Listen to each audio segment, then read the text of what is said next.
Shalom, perkenalkan nama saya Immanuel Mesabani, NIM 203215, kelas A semester 3.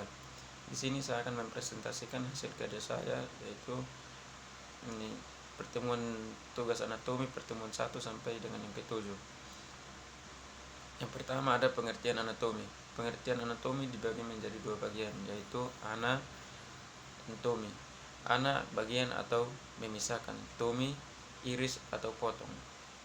Ilmu pengetahuan yang mempelajari tentang bentuk dan susunan tubuh secara keseluruhan maupun bagian-bagian, serta hubungan alat tubuh suatu dengan yang lain.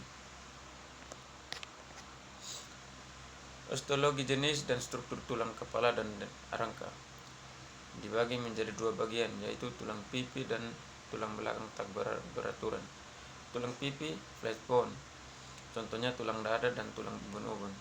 Tulang tak beraturan irregular bone, contohnya tulang belakang, tulang rahang bawah, dan tulang rahang atas.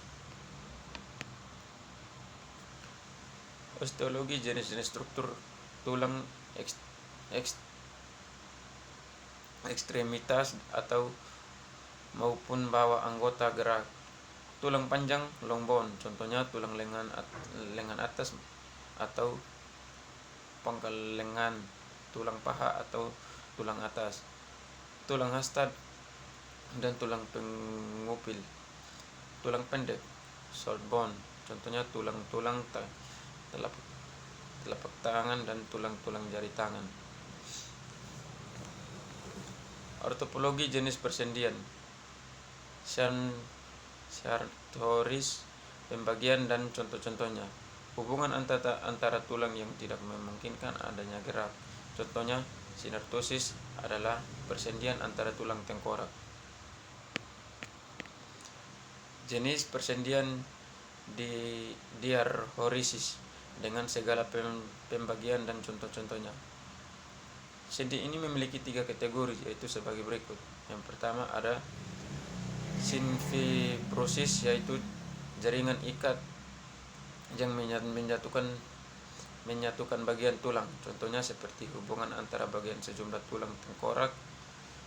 Yang kedua ada sinkridosis, yaitu bagian jaringan tulang rawan lain yang menghubungkan bagian tulang, contohnya hubungan yang terjadi antara bagian ruas tulang belakang.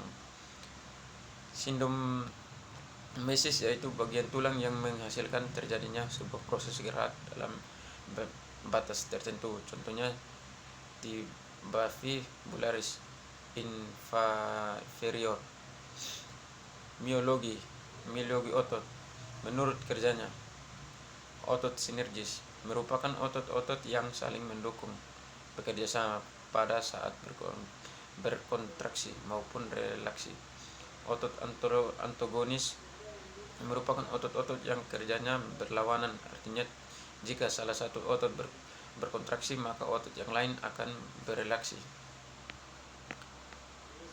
Miologi otot menurut bentuknya dan sifatnya. Otot lurik yang disebut juga dengan otot rangka atau syarat lintang yang bekerja di bawah kesadaran. Otot polos disebut juga dengan otot tak sadar atau otot virsel atau otot alat dalam. Otot jantung memiliki struktur yang sama dengan otot lurik, hanya saja membedakan adalah serabut-serabut bercabang dan saling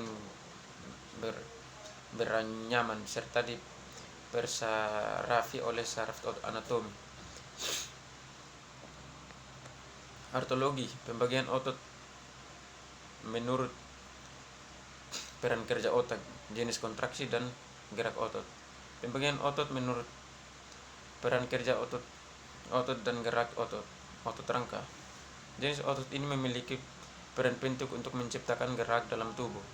Terdapat lebih dari 600 otot rangka di dalam tubuh manusia. Otot rangka membentuk sekitar 40% dari berat tubuh seseorang. Ketika sistem saraf memberi sinyal otot untuk berkontraksi, kelompok otot bekerja sama untuk menggerakkan kerangka. Otot jantung merupakan jenis otot tak sadar. Otot jantung hanya dapat ditemukan di jantung. Jenis ini membentuk dinding jantung dan menciptakan rayungan yang teratur dan berirama yang memompa darah dan seluruh tubuh dari sinyal dari otak.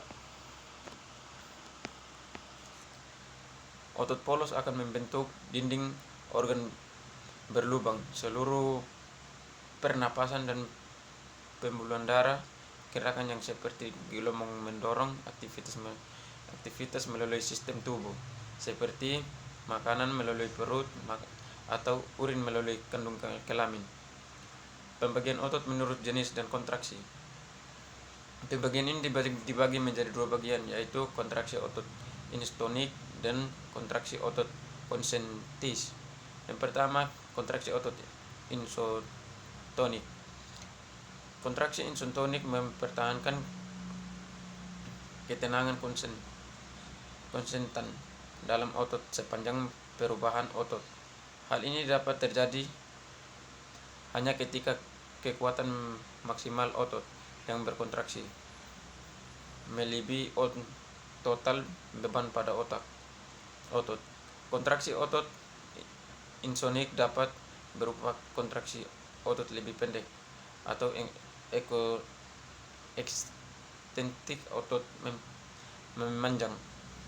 2. Kontraksi otot konsentris. Kontraksi konsentrik adalah jenis kontraksi otot di mana otot-otot mempersingkat untuk menghasilkan kekuatan ini. Biasanya terjadi pada otak yang berkontraksi karena